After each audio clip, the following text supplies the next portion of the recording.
Hello प्यारे बच्चों, तो आज हम करने जा रहे हैं डायरेक्टरेट ऑफ एजुकेशन की worksheet number 62 class 9 subject science. आज हम पढ़ेंगे बेटा संयोजकता के बारे में। ज्ञान ने जिज्ञासा दीदी से पूछा, जिज्ञासा दीदी संयोजकता क्या होती है, हम इसे कैसे ज्ञात करते हैं? जिज्ञासा दीदी ने समझाया, ज्ञान बोर के परमाणु मॉडल के अनुसार इलेक्ट्रॉन अपने कक्षों में नाभिक के चारों ओर घूमते रहते हैं और सबसे बाहरी कक्ष को ही संयोजन कक्ष और इसमें उपस्थित इलेक्ट्रॉनों को संयोजी इलेक्ट्रॉन कहा जाता है। तो बेटा ये लाइन आप अंडरलाइन करेंगे, it's very important. Niels Bohr ने बताया था अपने परमाणु मॉडल में कि इलेक्ट्रॉन अपने कक्ष में नाभिक के चारों ओर घूमते हैं। जो सबसे बाह्य कक्ष होता है बेटा उसे संयोजन कक्ष, और जो बाह्य कक्ष में इलेक्ट्रॉन होते हैं उन्हें संयोजकता इलेक्ट्रॉन कहते हैं। किसी भी तत्व के परमाणु में उपस्थित इलेक्ट्रॉनों का उसके विभिन्न कक्षों में वितरण इलेक्ट्रॉनिक विन्यास कहलाता है। तो बेटा अगर हम किसी भी तत्व में कितने इलेक्ट्रॉन हैं और वो इलेक्ट्रॉन अलग अलग कक्षों में किस रूप में बटे हुए हैं, तो इलेक्ट्रॉनों का जो बंटवारा है उसे बोला जाता है बेटा इलेक्ट्रॉनिक विन्यास। जब कोई परमाणु इलेक्ट्रॉन लेता है या देता है तो दोनों ही स्थिति में वो आयन बन जाता है। तो बेटा आयंस क्या होते हैं? इलेक्ट्रॉन का लेना व देना दोनों ही स्थिति में क्या बनाता है? आयंस बनाता है। जब भी इलेक्ट्रॉनों की संख्या कम या ज़्यादा हो जाती है लेकिन प्रोटॉन की संख्या कभी भी नहीं बदलती। अगर बेटा मैं एग्जांपल दूं आपको सोडियम का, सोडियम की परमाणु संख्या है 11, तो सोडियम का विन्यास क्या हुआ जब हमने इसका बंटवारा किया? 2 8 1। अब इसके सबसे बाह्य कक्ष में कितने इलेक्ट्रॉन है बेटा? 1। इसका मतलब ये अपने एक इलेक्ट्रॉन का त्याग कर सकता है, और जब भी ये एक इलेक्ट्रॉन का त्याग करेगा तो ये क्या बन जाएगा? सोडियम आयन बन जाएगा। और आयन का विन्यास कितना होगा बेटा? क्योंकि ये एक इलेक्ट्रॉन दे चुका है 2 8। परमाणु के बाह्यतम कक्ष में इलेक्ट्रॉनों के लिए अष्टक बनाने के लिए जितनी संख्या में इलेक्ट्रॉनों की साझेदारी होती है उस साझेदारी को बोला जाता है बेटा उसकी संयोजकता। तो यहाँ पर आप देखिए अष्टक बनाने के लिए साझेदारी हुई या स्थानांतरण हुआ? यहाँ स्थानांतरण हुआ है, एक इलेक्ट्रॉन दे दिया गया तो क्या बन चुका है? अष्टक। तो बाकी भी हम आगे पढ़ेंगे। अगर स्थानांतरण होता है या साझेदारी होता है तो इस क्रिया को, इस शक्ति को बोला जाता है संयोजकता। आइए संयोजकता के बारे में पढ़ते हैं। किसी भी परमाणु का संयोजन या बाह्यतम कक्ष अधिकतम 8 इलेक्ट्रॉन रख सकता है, और अगर उसमें 8 इलेक्ट्रॉन आ गए तो बेटा उसको बोला जाएगा अष्टक।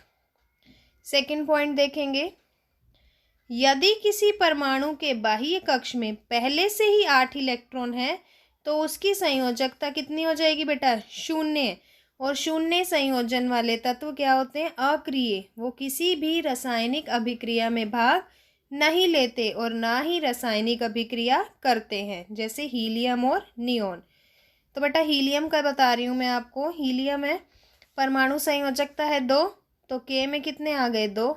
यानी इसके पास ना तो इलेक्ट्रॉन त्यागने की क्षमता है ना ही और इलेक्ट्रॉन लेने की क्षमता है। कंप्लीट हो चुका है इसका कक्ष। तो हीलियम क्या है? हमारा एक अक्रिय तत्व है बेटा, ये रासायनिक क्रिया में भाग नहीं लेगा। दूसरा मैं नियोन का एग्जाम्पल लेती हूँ जिसकी परमाणु संख्या है 10। तो आइए बांटते हैं इसको। के में 2, एल में 8। 2 और 8 कितने हो गए बेटा? 10। यानी इसका अष्टक क्या हो चुका है? पूरा।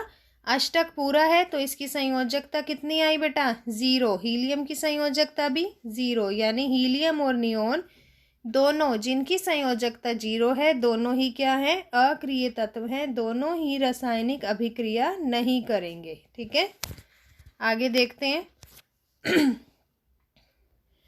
परमाणु अपने बाह्यतम कक्ष में अष्टक प्राप्त करने के लिए क्रिया करते हैं जिसे वो आपस में साझेदारी करके या त्याग करके प्राप्त करते हैं। सक्रिय तत्व बेटा जितने भी हैं उनमें परमाणुओं से मिलकर अणु बनाने की प्रवृत्ति को पूरा करने के प्रयास माना जाता है। अक्रिय तत्व कौन से थे? जिनकी संयोजकता 0 और सक्रिय कौन से होते हैं बेटा? या तो वो इलेक्ट्रॉन का लॉस करते हैं, त्याग करते हैं, या फिर वो गेन करते हैं, इलेक्ट्रॉनों को प्राप्त करते हैं।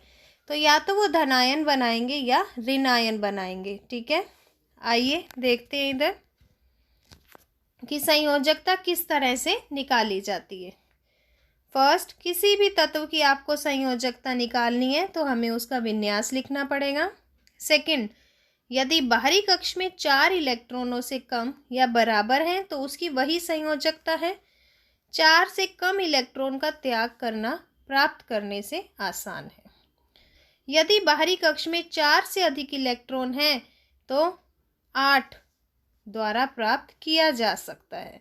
तो बेटा एग्जाम्पल से समझा रही हूँ मैं आपको, टेबल में देखेंगे आप सभी ध्यान से। यहाँ पर सबसे पहले आपको क्या दिया गया है? सोडियम।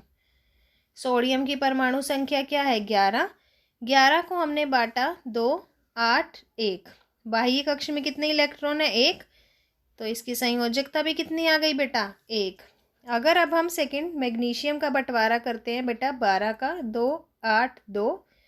बाह्य तक कक्ष में 2, संयोजकता 2। फ्लोरीन देखिए 9, बंटवारा किया 2 और 7। अब बाह्यतम कक्ष में कितने इलेक्ट्रॉन है बेटा? 7। 7 को क्या बनाना है हमने? अष्टक, यानी 8। 8 बनाने के लिए कितने चाहिए? 1। तो इसकी संयोजकता कितनी हो गई? 1। नियोन में बेटा, नियोन का देखेंगे, नियोन में 10 संख्या है, 2 और 8, यानी बाहर पहले से ही 8 इलेक्ट्रॉन है, अष्टक तो पूरा हो ही चुका है, तो इसकी संयोजकता कितनी आई? 0। अगर मैं बात करती हूँ बेटा कार्बन की, कार्बन क्या है हमारी परमाणु संख्या? 6।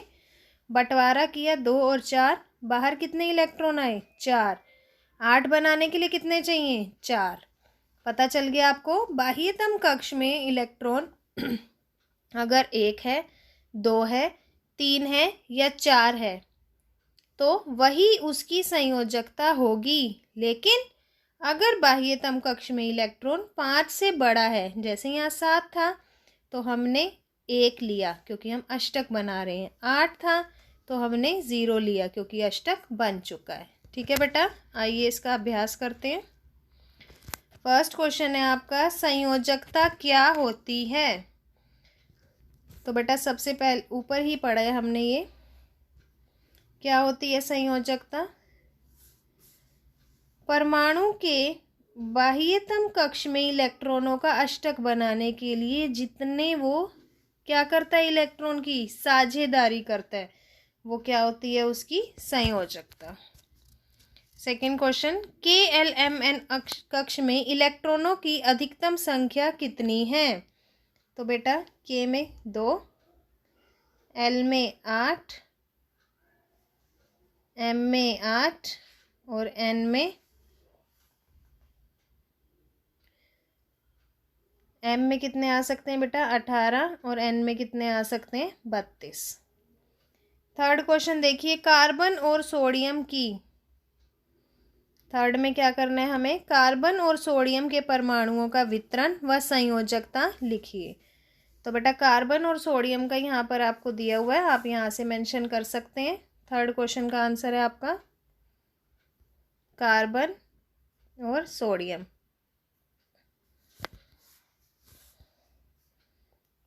ये आपका थर्ड आंसर रहेगा बेटा। इसमें आपने कार्बन के बारे में और सोडियम के बारे में लिखना है, ठीक है, कि कार्बन और सोडियम को बांटने पर क्या आएगा।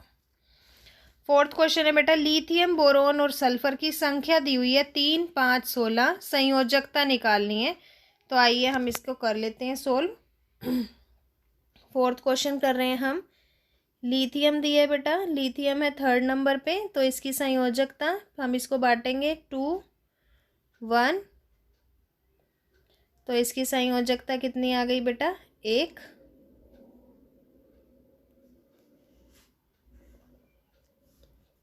सेकंड दिया हुआ है आपको बोरोन, बोरोन है बेटा 5 नंबर पे, इसको बांटा हमने 2 और 3, तो इसकी संयोजकता कितनी आ गई है बच्चों? 3।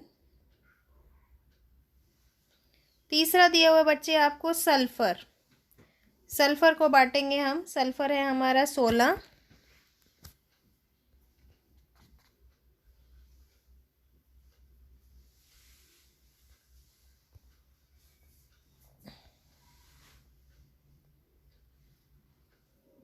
2 8 6। तो संयोजकता कितनी होगी बेटा इसकी? 2। 2 क्यों आई? क्योंकि 6 को 8 बनाने के लिए कितने चाहिए हमें? 2। अष्टक पूरा करना है। तो ये हो गया हमारा सल्फर, ये बोरोन, और ये क्या था बेटा हमारा? लिथियम। ठीक है, तो परमाणु संख्या दी हुई थी हमें 3, बोरोन की दी हुई थी बेटा 5, और सल्फर की दी हुई थी 16। तो हमने इसका निकाल दिया है क्या? संयोजकता। तो बेटा ये वर्कशीट संयोजकता निकालनी अगर आपको अच्छे से आ गई है तो आपने 1 से 20 तत्व हैं आपके, हाइड्रोजन से लेकर के कैल्शियम, सभी का वितरण कीजिए और सभी की संयोजकता निकालिए, ताकि एग्ज़ाम में आपको किसी भी तत्व को लेकर कोई भी कन्फ्यूज़न ना हो। थैंक यू बेटा।